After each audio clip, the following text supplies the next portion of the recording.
Bonsoir mesdames, bonsoir messieurs, bienvenue dans votre émission Éclat. Éclat qui vous éclaire ce soir avec vraiment un spécial musicien, un musicien qui aujourd'hui, qui ne le connaît pas au Sénégal, il s'appelle Vieux Mac Faye. Vieux Mac Faye qui aujourd'hui s'est déplacé de Dakar à Thiès. Voici les Sénégalais qui comprennent que le Sénégal ne s'arrête pas à Dakar. Merci en tout cas Vieux Mac d'avoir fait les déplacements. Vraiment pour venir nous partager ce que vous avez de plus pur dans le cœur, la musique vraiment. C'est la musique son instrument, c'est la musique vraiment sa spécificité, c'est son instrument de prédilection. Vieux Mac Faye est accompagné ce soir d'une charmante dame que je vous présente, il s'appelle Ouleye Diawara, avec sa voix de rossignol, sa voix très charmante, vous allez la découvrir. Mais elle n'est pas seule, elle est aussi accompagnée de Ismaël Ndiaye, qu'on nomme Iso, aussi un musicien avec sa guitare. Vous allez voir ce qu'il va nous présenter ce soir. Donc pour dire, voilà un musicien aujourd'hui que tous les Sénégalais connaissent, que toute la diaspora connaît très bien, le monde entier. Voici un son qu'elle a rendu hommage aux dames, Djongoma Yataru, qui l'a propulsé vraiment dans la scène musicale sénégalaise. Qui ne connaît pas, qui n'a pas entendu Djongoma Yataru. Aujourd'hui, vous allez voir en chair et en os un musicien hors pair, Vieux Mac Faye. C'est parti dans Éclat.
Jamani kandula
Seyna Mousso, comme si vraiment un bel hommage aux femmes.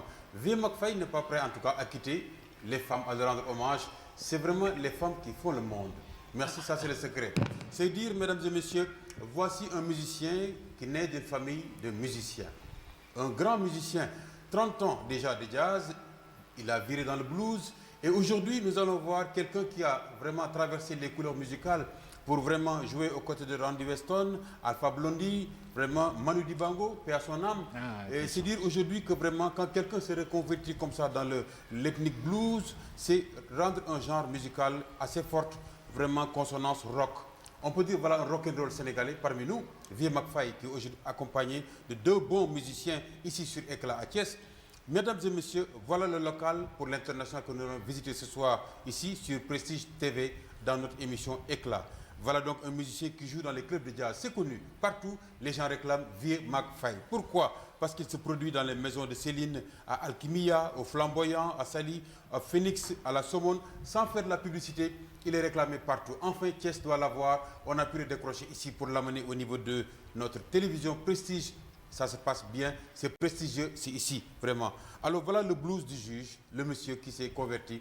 Vraiment, quand on veut voir vraiment la bonne plaidoirie, c'est ici que ça se passe. Vieux McFay, tu vas dire salam alaikum à la population de Thiès qui te regarde. Non, Aziz, je suis tellement content d'être là.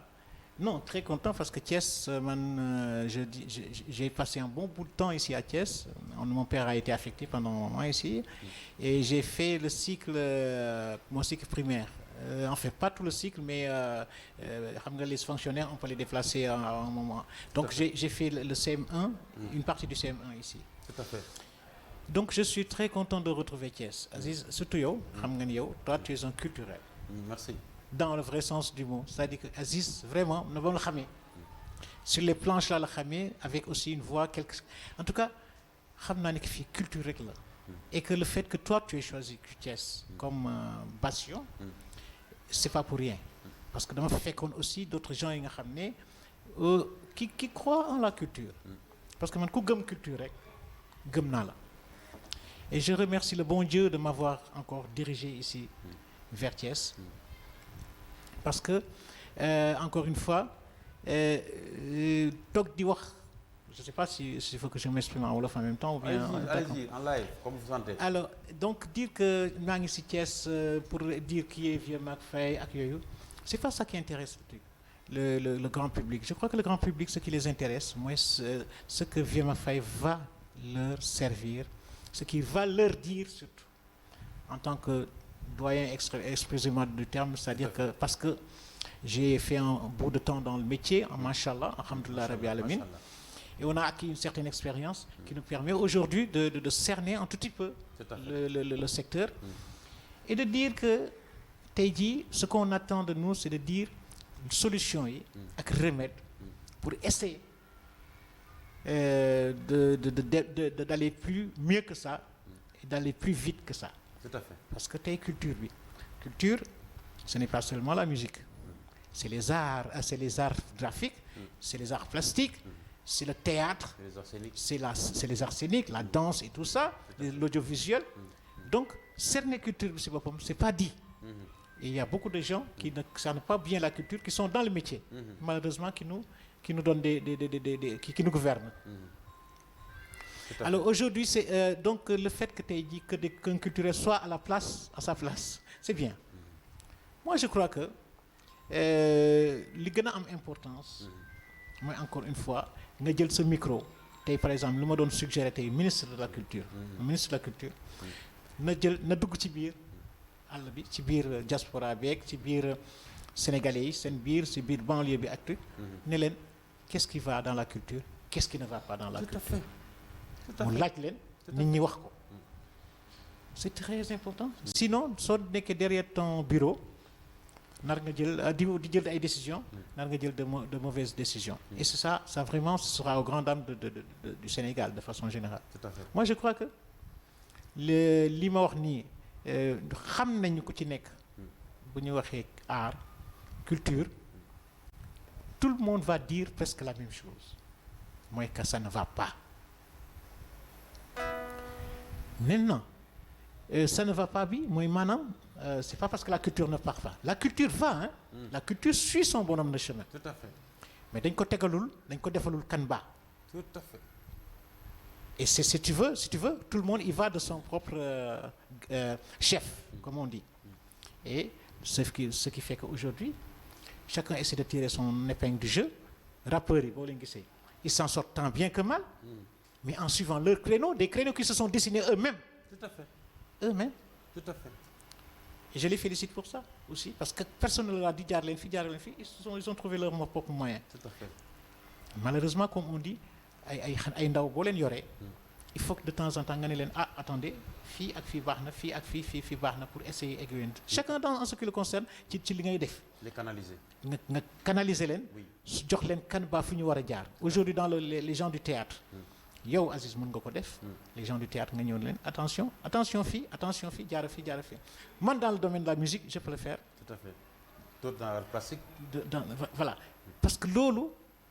Pourquoi? Tout simplement, c'est pas parce qu'on a des diplômes, c'est pas parce que nous avons un peu d'expérience dans le métier. Machallah. Et encore une fois, on a toujours fustigé le manque de moyens matériels, moyens logistiques, pour faire de nous de grands artistes au niveau de la littérature, au niveau de académique, comme on dit. Mais si tu vois, nous nous sommes forgés presque nous-mêmes. Toi, tu t'es forgé toi-même. Moi aussi, je me suis forgé moi-même un peu dans la rue. Et si tu veux, quand on se forge dans la rue, on a des acquis, mais c'est vrai, mais on a aussi beaucoup de lacunes. Tout à fait. Et comment faire pour combler ces lacunes? Nos lacunes. Ça aurait été mieux si l'école nous suivait, ou bien si nous on allait suivre l'école. Comme ça, nous wax suñuy doom, ñu wax suñuy les élèves qui suivent, les populations qui suivent. Tout à fait. jaar leen fii, ça aurait été bien. Tout à fait. Encore une fois, voilà, c'est un peu le mal sénégalais. Il s'agit de dire la culture va, la culture suit son cours, la culture mi ngi dem. Tout à fait. Les danseurs ñu ngi danser, l'audiovisuel mi ngi dem. Mais c'est-à-dire on l'a laissé un peu pour elle-même. Tout à fait. C'est-à-dire la culture on l'a laissé pour elle-même. Les gens se débrouillent tant bien que mal. C'est dommage. C'est un peu dommage. Tout à fait. En tout cas, merci beaucoup. C'est bien dit. L'art fait son bonhomme de chemin. Mais ce qu'il y a à dire aujourd'hui, c'est que vraiment l'art par essence est anticonformiste.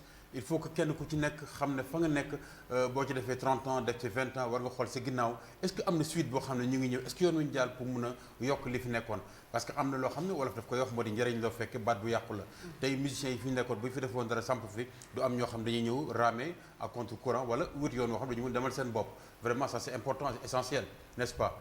Alors Vieux Mac, je ne vais pas peut-être continuer sans dire que loo xam-xam Samba gën la xam boppam vous êtes accompagné de deux grands musiciens que je vois vraiment j'aime bien son doigté à la guitare et puis la dame avec sa belle voix vous allez nous présenter où est-ce que vous avez pu trouver vraiment cette belle voix et puis ce grand monsieur-là aussi sage dans sa musique. Xam nga Aziz moom laa la doon wax c'est-à-dire que chacun avec les moyens dont il dispose.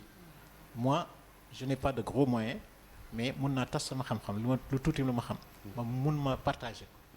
Parce que artiste bu mënul partager ca dëgg-dëgg mën nga def changer métier. Un artiste il faut qu'il y aille par le cœur. Partager yokk sa xam-xam yokk xam-xamu keneen ci nga yokkaale sa xam-xam. Tout à fait. Parce que c'est pas parce que aujourd'hui maa ngi leen di jàppale à ma manière que man damay wàññeeku déedéet du ma wàññeeku de. Tout à fait. dama leen di yokk man au contraire je m'agrandis parce que ñoom dinañu def li nga xam ni man dama ci jàngale. dëgg la c'est ça l'art. Tout à fait. booy jàngale da ngay jàngale en même temps. Tout à fait. L'art c'est un art de partage c'est aussi vraiment des win-win sur lesquels on peut se baser pour que les artistes yi mën a am ñu am ko. Aujourd'hui, le Sénégal se prépare pour aller au FESNAC, Festival national des arts et de la culture. Nous lançons vraiment un appel à tous ceux qui organisent pour que vraiment les artistes qui se rassemblent là-bas au niveau de Kaffrine, sous la direction du ministère de la Culture, nous saluons de passage Monsieur le ministre de la Culture, Aliou Sow, qui vraiment a fait un beau travail pour que, en tout cas, le corps urbain, ce qu'on appelle la musique urbaine, se retrouve, mais aussi l'art plastique aussi se retrouve. Mais actuellement, il est sur un chemin de pouvoir fédérer ce qu'on appelle l'art scénique, l'art dramatique avec le PSDT, Plan sénégalais pour le développement du théâtre sénégalais. Bien, nous sommes en musique, nous restons en musique. Vieux Mac, aujourd'hui vous êtes né d'une grande famille, une famille de musiciens. Quand on dit Vieux Mac, je me rappelle bien au Sénégal, il y avait un musicien que Omar Pène chantait. Adama Ndiaye yaa ñu watal sunu waa ji. Orgue Borus, guitare Borus, tu vois. Donc je pense que c'est votre frère. Il y a aussi Lemzo Diamono, il y a aussi Manta Faye. Vraiment, comment est né ce tissage-là, ce bouquet musical dans la famille Faye? Moom lay wax, c'est la soupe qui a été chaude. Machallah. Machallah. Donc bon, on est tombé dans la marmite neex naqari, comme on dit. Quand c'est dans le sang, quand c'est dans le truc, mënoo ci dara. Parce que dañ daan teel a dem école, rien que pour tëgg sabar. ci temps banc classe maak Adama dañu daan teel a dem. ak Adama Faye. ak Adama Faye, tu vois, Lamine, Habib, machallah. Et Tafa aussi qui joue dans le Super Étoile. Donc d'abord c'est le rythme qui a été un peu notre champ de prédilection, si je peux dire, parce que rythme mooy d'abord quelque chose nga xam ne day nekk si yow foo toog da ngay tëgg foo toog da ngay tëgg. Tout à fait. Donc un bon guitariste foog nga nekk un rythmicien d'abord, un percussionniste, un chanteur war nga nekk un bon rythmicien, un bon truc, parce que dans la façon de chanter un truc, il y a beaucoup de rythme. Très bien. C'est-à-dire, on n'appelle pas chanson lañ koy tuddee mbaa ñu tuddee ko guitariste wala truc, mais rythme bi mooy yóbbuwaale nit ki. Justement, Vieux Mac Faye, c'est aussi vraiment la juridiction. On a senti la famille Ousmane Goundiam, qu'on ne présente plus au Sénégal. Quels sont vos rapports aujourd'hui et qu'est-ce qui fait qu'aujourd'hui vous avez quitté, je veux dire, vous avez déposé la blouse pour entrer carrément dans la musique? En fait, Aziz, c'est une longue histoire. Moi, je préfère ne pas en parler parce que bon, c'est mon père qui a voulu que je sois greffier. Parce que pareil, ils sont voilà, ñoom xam nga seen éducation ak sunu bos peut-être du benn. Mais il nous a en tout cas encadré. Il nous a dit lii laa bëgg nga nekk, yow médecin laa bëgg nga nekk, yow avocat laa bëgg nga nekk, yow lii la. Tout à fait. waaye xam nga li yàlla moo def que vraiment nous avions tous un penchant pour la musique. Et quand on allait vers la musique, du lu ñu tey. Donc c'est lu yàlla def la. yàlla moo ko def. Comme par contre, je dis une chose. yàlla bu dugalee ci yow virus musique. C'est à toi de l'entretenir. soo ko bàyyi noonu c'est day nekk ci yow.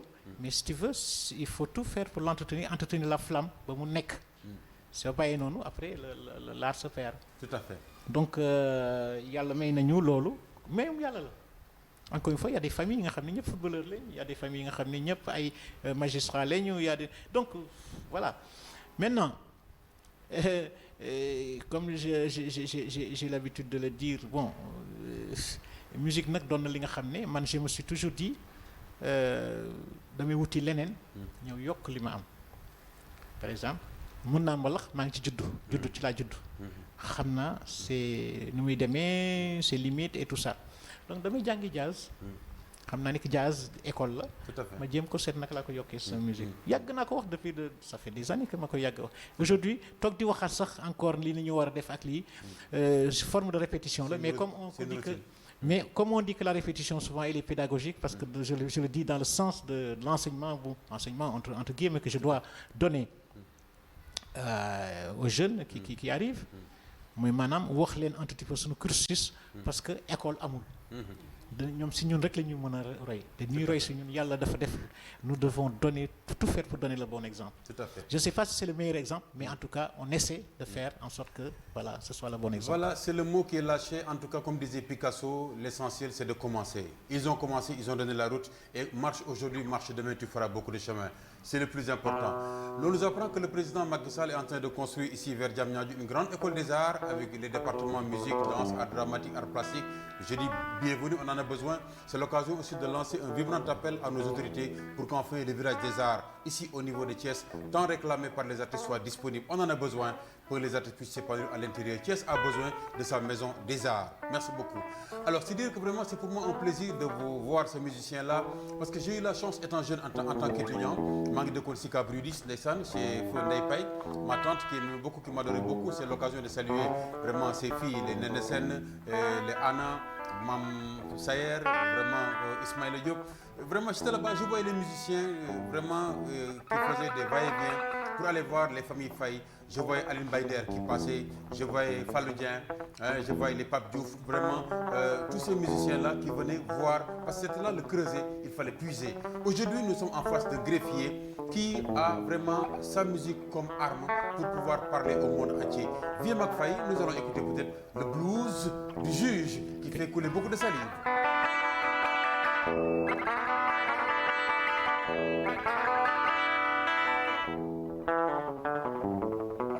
Une chanson que j'ai dédiée à la justice.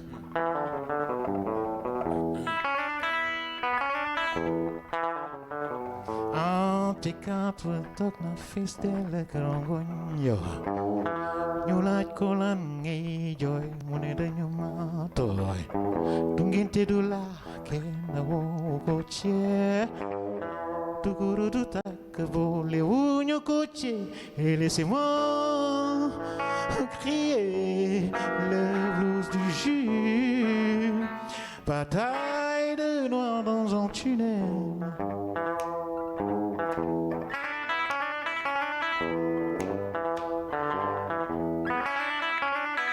Tout le monde pense que je suis corrompu. Je n'ai que ma voix au Dieu la belle rompue. Hanao mayai, me joy les len mai. Bunyu kenara et un sonagno. Laissez-moi crier le blues du jus. Dur, dur, dur d'être jus. C'est une main de fer dans un camp de velours. Le doute profite aux prévenus. Les métiers ne l'ont à tel fait que no one def am kujoy am couré. Dur, dur d'être jus.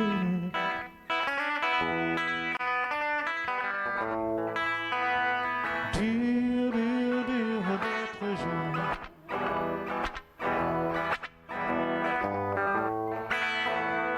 Dur, dur, dur d'être jus.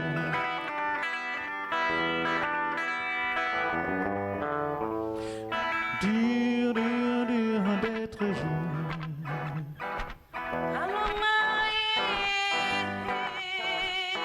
Dur, dur, dur d'être jus.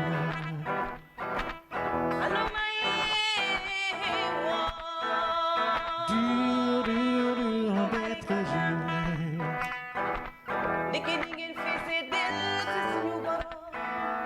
Dur, dur, dur d'être jus.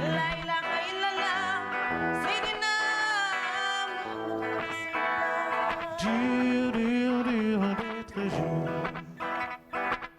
Il n'y a pas de grand dossier. Il n'y a pas non plus de petits dossiers. Il y a juste une affaire des avocats, des parties, une conscience pour juger le juge.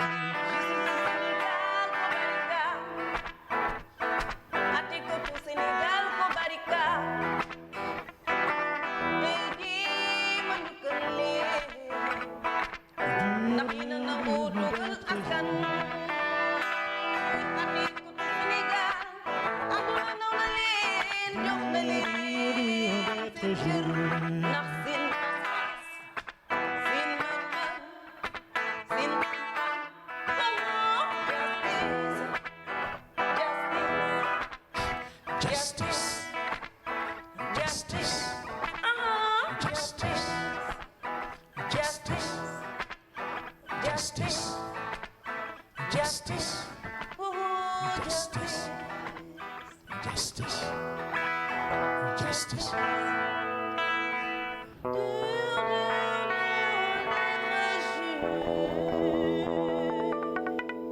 Wow. Bravo, bravo, bravo, vieux Mac. En tout cas, j'ai eu des frissons quand j'ai entendu cette voix qui m'a déchiré comme ça les tripes. Oui. Quelle belle voix, machallah. Ah oui. En tout cas, quelle belle voix, quelle belle voix. Je souhaite en tout cas que le bon Dieu donne encore beaucoup de tonus. Oulay, vraiment, chapeau, chapeau, merci beaucoup. Viens, je vais retourner un peu vers toi pour dire, aujourd'hui, vous allez nous parler un peu de cette chanson qui dit dur, dur d'être juge. J'ai entendu par rapport au texte, faut que am ku joy, am ku ré, c'est la famille face à la juridiction. Aujourd'hui, dans l'État sénégalais, on réclame justice, justice tous les jours. Qu'est-ce que veut dire vraiment cette chanson? Qu'est-ce qui vous a inspiré? Ben parce que la justice, c'est quelque chose d'hyper compliqué, d'hyper difficile. Faut que mu am ku jooy, faut que mu am ku ree toujours maanaam ki tooñ xam na moom tooñ na waaye du wax mukk ni ko tooñ na ki ñu tooñ xam na ni ko tooñ nañ ko waaye mun na yenn saa yi partir avec de l'amertume parce que dañ koy jox souvent tort te du ci mun dara xam ni que le dernier rempart c'est la justice. La justice doon na li nga xam ne mbirum yàlla la yàlla laa gis ci justice du début jusqu'à la fin parce que da ngay xool justice. Ñun par exemple nous sommes assermentés en tant que greffier maanaam bu ma la xamalee Aziz sa dossier du ma ko wax du ma génn ci mbedd bi naan gisal naa Aziz lii ak gisal naa ko la déedéet non on nous sommes tenus au secret des dossiers de tout ce qui se passe ce qui fait que aujourd'hui yow Aziz yàgg ngaa def di rëcc di jël alalu jàmbur di rëcc di def benn bés ngay romb rek ñu ne xaas ne waa jaa ngi nii fekk da nga romboon rek defoo dara de nga naan lan laa def ñu ne la yow la jël la dugal la ci justice machine bi bu ébranlé la machine judiciaire bu xasee ba ébranlé nga xam ne yàlla rek ay karim di nga def des pieds et des mains pour génn ci doo ci génn et ça j'ai vu ça revu ça plus d'une fois lu war ñu ñu wax naan comme quoi comme quoi les innocents souvent sont en prison mais ce sont des innocents dans cette affaire-là mais ce ne sont pas des innocents en fait en réalité dañoo yàgg def yàlla dafa leen doog jàpp c'est ça que j'ai vu dans la justice justice il y a une justice on dit erreur judiciaire il n'y a pas d'erreur judiciaire pour ce cas-ci ça peut être une erreur mais def fekk da ngay def di rëcc Antécédent yi yàlla mooy juger noonu yàlla mooy juge du kenn ku dul yàlla. tout à fait. yàlla moo lay defal circonstance yi nga xam ne da ngay ñëw rek tombe ci muy sa musiba yow nga defe ne nga naan lan laa def c'est vrai que defaloo bi mais fekk bi nga daan def li nga daan def da ngay ñëw ba tribunal ñu sàcc sa kalpe xanaa boog kuy sàcc boog bu ñëw ba tribunal mais boo xeefee ñu sàcc sa portable et ñuy yow mi toog nii di juger kii toog nii yaa ngi koy juger mais li mu def yow mi toog di ko juger def nga ko 10 fois di rëcc kenn juger wu la. yow mi ko def. yow mi toog fi di ko juger. ñaata yoon nga def li mu def moom.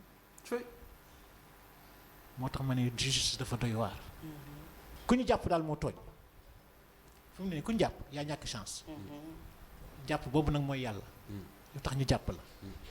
nga xam ne yàlla rek la. loolu de laa jàng si justice. xam ni que nit. daf ma gën a defar. ah oui dafa tax ma gën a xam kan mooy yàlla. tout à fait. ah oui da ngay gis ki nga xam ne dafa am dossier. jóge ba ay gannaaw Thiès gannaaw fee. sama doom dimbale ma sama dossier bi ñëw ak lan. nga naan ko donc demal ba dossier bi pareegul ah dossier bi pareegul man su may gis loolu man daf ma day loolu moom ma ko essayer quand j'exerce mon métier kii du ma jël àq jamais damay def tout pour ne pas jël àqu nit ki. fu muy jógee transport yeeg passe wala yenn saa yi nga pare nit ki jël dara nuyu la nga sentir dara si loxo nga xam ne daf lay jéem a neexal. c'est un peu dans les réflexes un petit peu des gens. tout à fait. mais yow tamit par pudeur.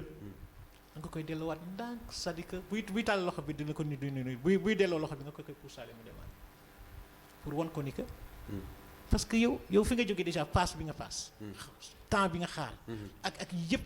man dama toog fii sama liggéey non seulement dama koy def dama ko war a def nga bëgg ma neexal en dans plus l'éthique et déontologie. soo ma neexalee su ko jaree sax ma jël ko d'accord Tout à fait. mais je veux dire que y a des gens yi nga xam ne soo amul moral tu peux abuser de la faiblesse des gens Tout à fait. parce que les gens sont dans des moments difficiles des moments yi nga xam ne ils ont besoin si tu veux d'être aidés et ku ñëw ki ñëw à leur secours rek yow yaay lépp et ils sont prêts à tout te donner Tout à fait. nit ku nekk dans la détresse Tout à fait. ndax foofu la yàlla nekk nag mooy dimbale man ngay dimbale nit te kenn du xam te yàlla rek macha allah yàlla nañu ko yàlla defal en tout cas. de ñaan damay sant suñu yàlla suñu borom am na li nga xam ne justice ku fa nekk du début jusqu'à la fin nga dem sa retraite normale du nit ñee lay jugé yàlla moo la jugé boo demee normal c'est parce que da nga normaloon dëgg la comme on dit en tout cas l'homme est gardien de son frère mais li ci gën a am solo mooy dans notre société aujourd'hui où on n'a plus vraiment ces aspects qui nous permettent de vivre ensemble, la solidarité, vraiment être proche de son voisin, apporter ce qu'il faut, dont on a besoin. C'est l'occasion de saluer vraiment les assistantes sociales qui sont au niveau des maisons d'arrêt, qui chaque fois ñu ngi ci wetu prisonniers yi dem di seeti seen famille di dellu soit di leen jox li ñu gën a soxla la chaleur humaine. C'est l'occasion de dire vraiment big up merci à Madame Sambou Mathieu Diouf qui est ici au niveau de Diakhao, qui a beaucoup fait aussi avec les maisons d'arrêt et de correction aujourd'hui. Ay nit ñu baax ñoo fa nekk am na aussi ñoo xam ne macha allah yàlla def na fa dugal ngir wan leen ne ah fii kat du yoon ñu xaral seen bopp baax a baax macha allah yal nañu yàlla defal sutura bu baax a baax. En tout cas, merci beaucoup. C'est dire que Vieux Mac Faye, dans le blues du juge, qui décortique un peu le morceau, blues du juge, c'est assez important. On est en face de deux grands artistes, on ne va pas continuer vraiment à tergiverser. On va continuer dans la profondeur de la musique sénégalaise pour dire qu'aujourd'hui, quand on a la chance d'avoir aussi le blues du juge, après, il y a aussi d'autres morceaux qu'on a entendus, tout avec lui et rien sans lui. Yes, I am.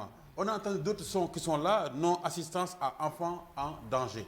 loolu yëpp mu war a ne c'est aussi un artiste qui est là pour appuyer les enfants en détresse loolu moom mooy rôle am. Il a aussi contribué aussi à accompagner les artistes sur le côté dramatique, ce qu'on appelle l'art dramatique, le théâtre en tant que tel.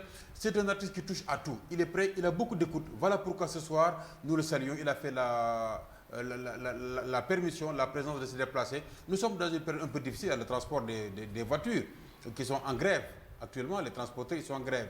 Mais il a mis tous les moyens, il n'a ménagé aucun effort pour se déplacer en cette période de crise de Dakar à Thiès, accompagné de deux charmants vraiment messieurs et dames pour nous agrémenter de belle musique. C'est parti, on va accompagner vraiment encore une fois le son pour partir avec Vieux Mac Faye. Tu vas nous proposer un autre son que les Thiessois aiment bien, que tout le monde aime bien. Avec Vieux Mac Faye, on ne se lasse jamais, n'est-ce pas? Ah man de xam naa ni boo waxee Vieux Mac Faye rek xam nga yenn saa yi dañu naan jongoma yaataaru. Atia. boo nee jongoma yaataaru moom la gars yi gën a xam que Vieux Mac. Ça nous fait un grand plaisir.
regarde je te réponds par un sourire.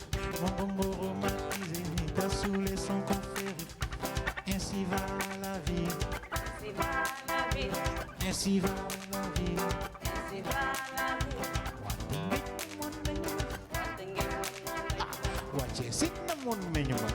I know what prestige, I know what prestige, I know what prestige, I know what prestige, I know what prestige, I know what. Oh, can I say, man? Oh, can I say, man? Daw dagi. What I'm gonna tell you about Jali.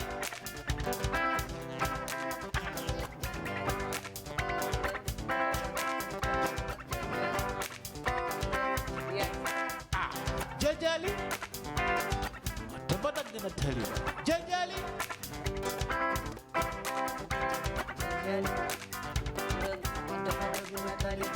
Jali.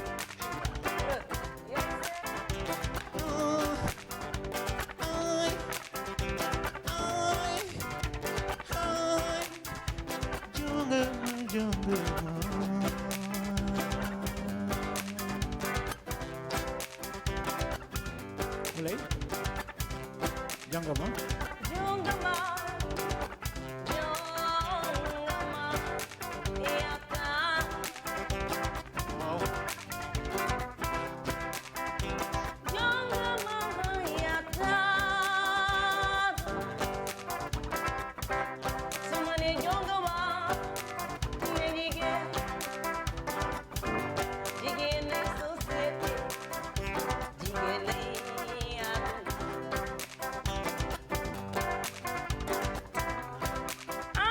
Soo bëggee nu jur bu baax sandoo ñetti bul dem toog bàyyi na noppi na loo jur dina baax. Jangama Yataru Jangama Yataru Jigéen man nga sunu Yàlla la président jigéen na ko jur député ba ministre ba greffier ba jigéen na jigéen daal Yàlla Ainsi va Yataru Jangama Yataru Ainsi va la vie Ainsi va la vie, Ainsi va la vie ainsi va la vie, Ainsi va la vie ainsi va la vie, Ainsi va la vie ainsi va la vie, Ainsi va la vie ainsi va la vie, Ainsi va la vie ainsi va la vie. Oh oh Wow, bravo, ainsi va la vie, ainsi va la vie. Merci bien Macfay encore une fois. Bel hommage aux femmes di ziar bu baax vraiment les deux grandes dames muy wax madame Guèye ñu koy wax Aïssata Kane nekk ca kër ga ak kan ñuy wax la Lébu muy wax Khady Seck moom it maa ngi ko nuyu di ko ziar ñoom ñuy wax par exemple Kumbalaw bay gaas waaye gaas sàllar ñi ko bu dal yàgg te sax ngëlëmte na ma sarax pënd bën a tekk ndënd yéen a ceel gaas na mu jàkk ba ñu di boy macha allah. C'est comme ça, les grands auteurs, les grands poètes, tous ont chanté vraiment les grandes dames. Pour dire aujourd'hui, avec David Diop, on peut voir Ramakam, vraiment, me plaît ton regard de fauve, ta bouche à la saveur de mangue. Ton corps est le piment noir qui fait chanter mes désirs. Quel honneur de chanter les dames, vraiment, ce sont les femmes nourricières. Nous allons faire un temps pour aller vers un spot publicitaire, parce qu'il y a aussi vraiment quelqu'un qui nous accompagne, une belle société qu'on appelle la société Sen Artemisia. C'est parti avec la pub.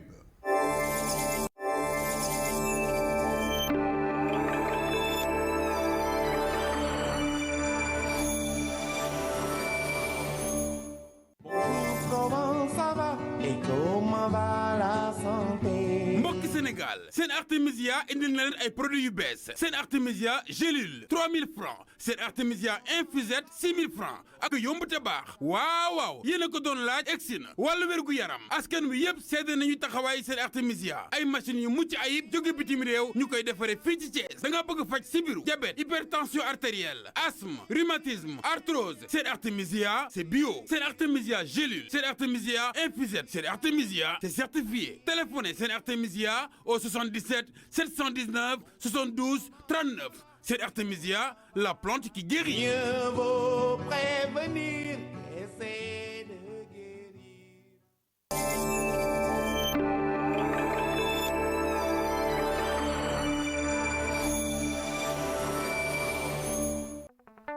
Eh bien voilà, merci mesdames et messieurs, vous l'avez entendu, Jongoma Yataru, vraiment une très belle chanson consacrée aux femmes. C'est très heureux de voir vraiment une belle femme aujourd'hui parmi nous qui chante la main sur le cœur.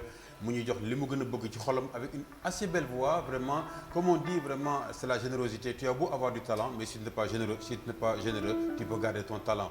Merci beaucoup, c'est la règle. Merci encore une fois Vieux Mac. Juste une question aujourd'hui, est-ce que Vieux Mac vraiment dans sa carrière musicale a une maison de production, une maison voilà, un manager qui fait évoluer Vieux Mac sur le plan international? Alors, je voudrais profiter de l'occasion pour saluer Diaspora Groove qui manage Vieux Mac Faye en Europe et de façon générale Alassane qui gère cette affaire-là dans la production, qui fait dans la distribution, qui fait dans la... Mais essentiellement, si tu veux, j'ai pour mission d'encadrer des gens, des artistes. Principalement Ouley qui va être, comme on dit, l'accord partenaire du fait de la longue aventure qu'on a eu à faire. Et Ismaël aussi qui est aussi grand chanteur de son état. Bon, mais comme on dit, étape par étape, nous avons une panoplie d'artistes qu'il va falloir mettre sur le... Et même si ce sont des artistes qu'on ne présente plus, par exemple, Ouley n'est plus très à présenter, elle est dans le circuit depuis longtemps et a assez d'expérience et tout. Mais si tu veux, voilà, en tout cas, cette volonté, il y a cette volonté de pousser, de partager encore une fois, de partager, d'y aller. Tout à fait. Et c'est ça qui me remplit et c'est ça qui me comble pour le moment. Ok, voilà. En tout cas c'est tout à fait généreux comme je disais tantôt. Écoute, en tout cas vous l'avez saisi, Vieux Mac Faye c'est une école de musique itinérante qui reçoit, qui galvanise, mais aussi qui prépare tout ce qu'il faut en tout cas comme genre musical pour faire un produit fini et être compétitif sur le marché. C'est vraiment le spécialiste qui est là devant nous. On va peut-être continuer en musique rapidement pour satisfaire une certaine clientèle d'un certain âge et qui a l'habitude de nous suivre et connaît bien aussi ce genre musical.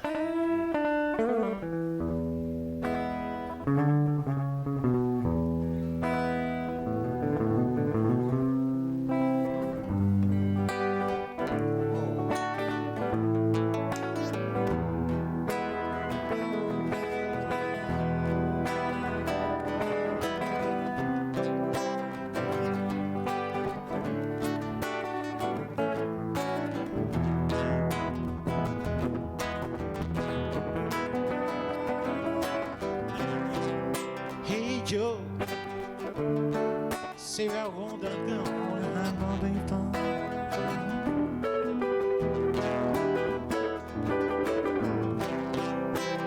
Hey Joe, sem algum dragão olhando.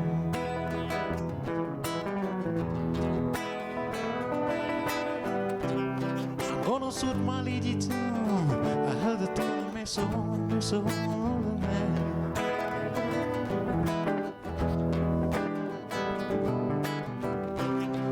Gonna suit my old idiot down. I had to tell me so wrong, oh man.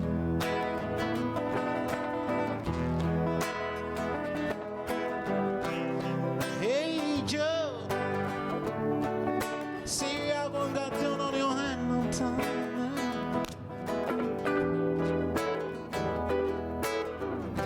Hey Joe, yes I know.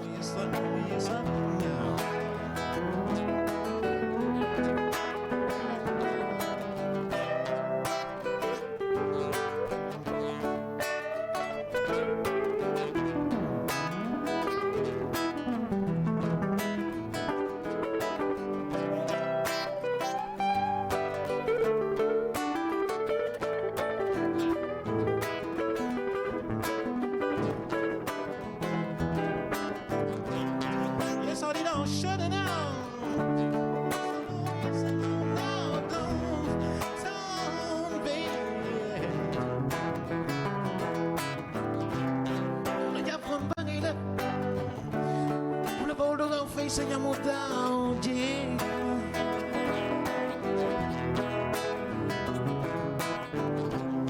Raja pun bangilip, yeah. About to face and I'm down, yeah.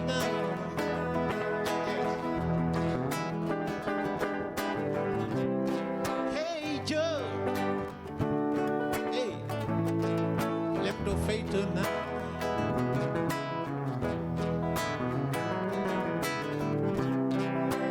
Such love, but I'm too fake off. Tip down, my summer, merida, baby, ras, good day. Madam, such a love, but I'm too fake off. My tip down, my summer, merida, baby, ras, good day. Oh, yeah. Hey, hey, Joe. We're going on, going hand on hand.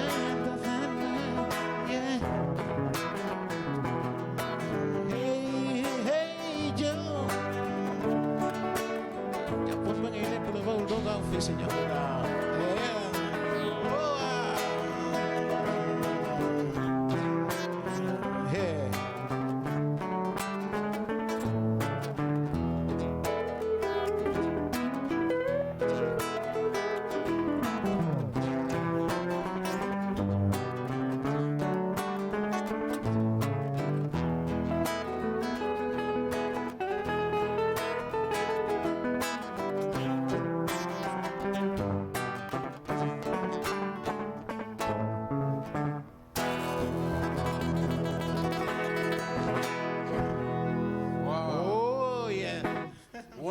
Wonderful man, en tout cas, merci beaucoup.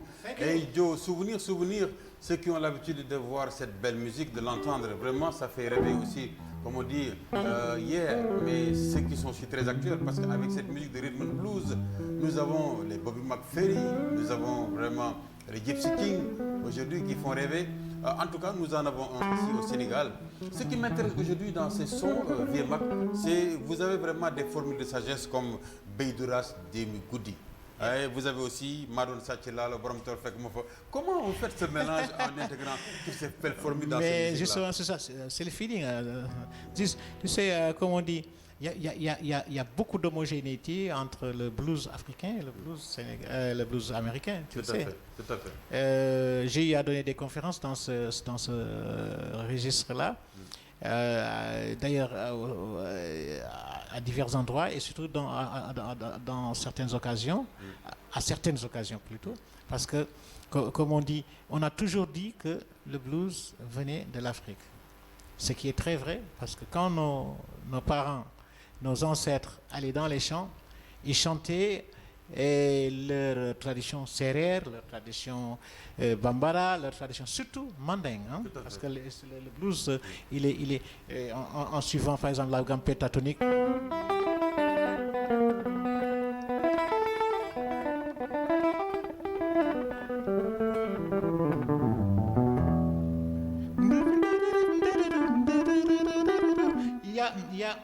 Il y a un bon rapport, tu vois, entre le blues américain que... Tu vois, on sent...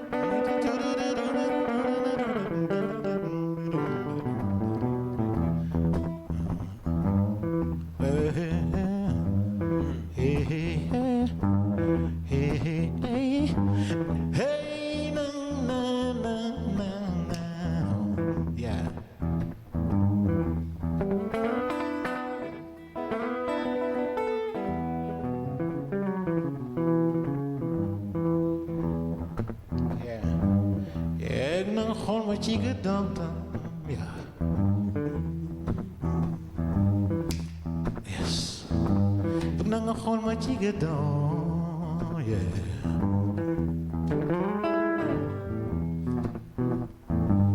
Hey, ma khol chikinge mo sakom di uidon.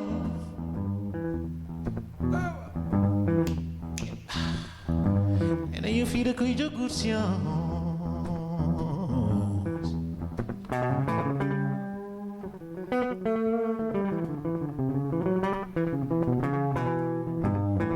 Alors si je dois mettre la gamme africaine.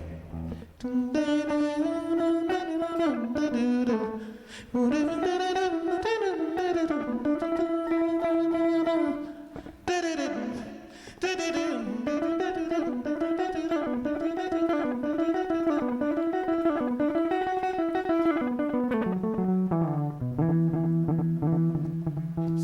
super, super. Une belle école, en tout cas, une belle cohésion, le tradi moderne qui est là, les musiques en symbiose, cuivre, voilà toutes ces sonorités dont on a besoin pour faire la belle musique. La musique adoucit les mœurs. Voilà ce qu'il faut, c'est l'art de combiner les sons d'une manière agréable à l'oreille. En tout cas, merci beaucoup, Vieux Mac. Quand je vous entends, il y a une dame qui me fait vraiment beaucoup penser à cette belle musique. Je l'ai rencontrée, je l'ai vue à Saint-Louis, paix à son âme, Aminta Fall. Vraiment avec sa fameuse type mag ñangi won na ci wañ wi taal ñoo ngi way tey jooy woy jàmbaaroo jàmbaar jàmbaar du daw jiital sama ndey yow seeni loxo jëme leen gore. Avec toute cette musique là, c'est un forêt opéra qui est formidable. Nous revisitons vraiment tout le répertoire musical. Aminta, c'était le blues, hein, c'était le blues. C'est-à-dire que le Sénégal ne l'a pas connu, ne l'a connu que tardivement, malheureusement. Oui, malheureusement. Et elle est partie un peu prématurément. Les réseaux sociaux n'étaient pas là. Et comme ici au Sénégal, malheureusement, on ne promeut plus. Tout à fait. Avant, on ne promeut plus l'autre musique. Tout à fait. On a tendance à promouvoir tout simplement certains gens. Tout à fait. Donc ça a tué 2 fois Aminta. Tout à fait. Tout Aminta à fait. est morte 2 fois. Tout à fait. Donc Le nombrilisme, comme on dit, en tout cas, a vraiment fait disparaître la musique. beaucoup et a tué la musique. Il faut encore trouver d'autres façons, en tout cas, de communiquer à travers les réseaux sociaux. Je me rappelle, il y avait Gala Alifal, à l'époque, qui était un grand chanteur du Pécan, que le Sénégal n'a pas beaucoup connu, en tout cas. Mais Vieux Mac, aujourd'hui, quel message lancez-vous pour clore vraiment cette émission-là? Nous sommes vraiment aux dernières minutes de l'émission. Quel message lancez-vous à l'endroit de la musique sénégalaise, à tous ces jeunes qui veulent aujourd'hui vraiment emprunter la musique? Et Aziz, écoute, les jeunes aujourd'hui sont en train de se battre. Hein? Ils sont en train de bien se battre d'ailleurs. Bien, très bien. Si je vois les rappeurs, si je les vois les slammeurs, si je vois les mbalarkat, ils sont en train de se battre. Mais comme on dit, comme je l'ai dit tantôt, ils ont besoin d'un cadreur, d'un chef d'orchestre, d'un réalisateur. Tout à fait. Pour leur dire, écoutez, là c'est plein d'accueil. Ensuite, surtout, ce qui est primordial pour eux, c'est-à-dire, il faut qu'on arrête, si tu veux, de prendre sur l'autre. Prendre sur l'autre, c'est bien, mais il ne faut pas tout prendre sur l'autre. Tout à fait.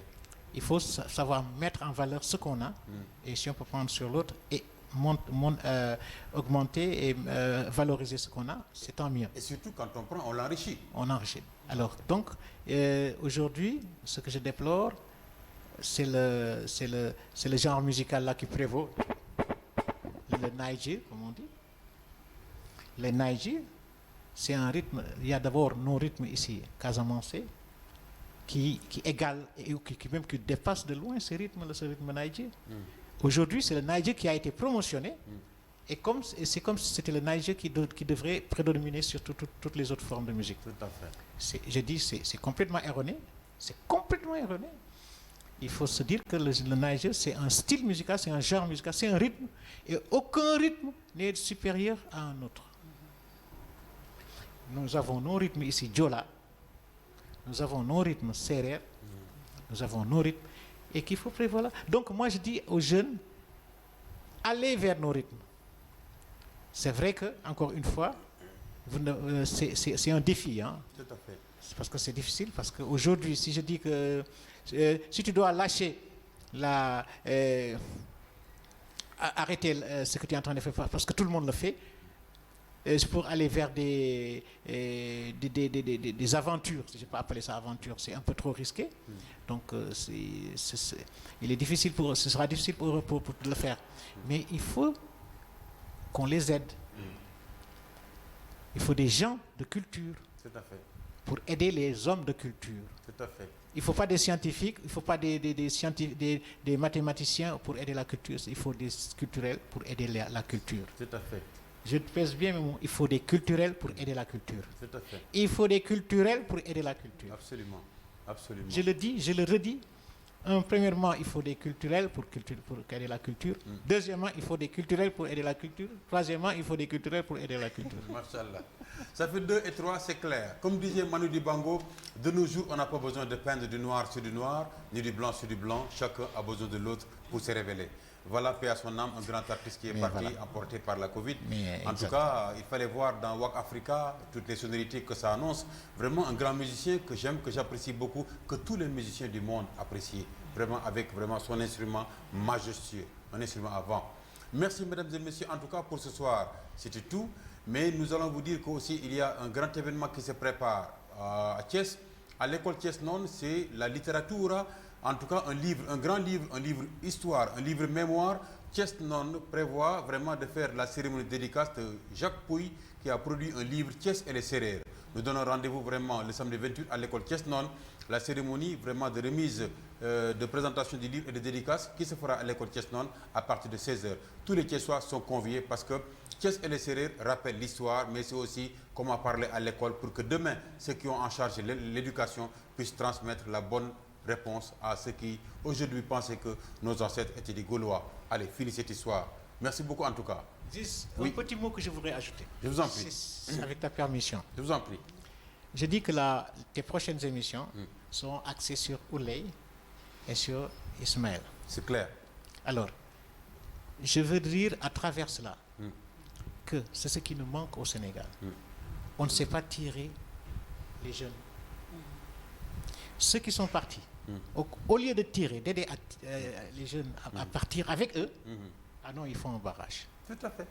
C'est un constat. Tout à fait. Moi, ce que j'ai constaté dans les pays voisins, quand on va en tournée, quand je vais en tournée, je constate qu'il y a beaucoup de Maliens sur les scènes internationales, beaucoup de Congolais, mais leur secret, c'est quoi? Tout à fait. Ils s'entraident. Tout à fait. C'est ce qui nous manque au Sénégal. Tout à fait, tout à fait, tout à fait, tout à fait. Ce que je dis, je l'ai vécu, je continue de le vivre. Tant qu'on ne s'entraidera pas ainsi, notre musique restera encore plus sclérosée qu'elle ne l'est. Tout à fait, tout à fait. Et c'est dommage, c'est dommage. En tout cas, le message est lancé. Voilà vraiment un maestro de la musique qui donne la note qu'il faut pour que la musique ensemble soit toujours fédératrice et que tous ceux qui aiment la musique puissent entendre ce qu'il faut par rapport à la bonne voix de la musique. Merci beaucoup, Vieux Macfaï. Merci beaucoup à Ouley Diawara. Merci beaucoup à M. Ndiaye, vraiment pour la belle musique. J'espère que j'aurai l'occasion la prochaine fois de vous recevoir tous deux pour un album bien fait, accordé et qui fera le plaisir des auditeurs au niveau de Prestige TV. C'est tout pour ce soir. Nous vous donnons rendez-vous, Inch'Allah, à la prochaine heure, la bonne heure, ici sur Éclat, sur Prestige TV. Je vous dis à la prochaine. Merci beaucoup.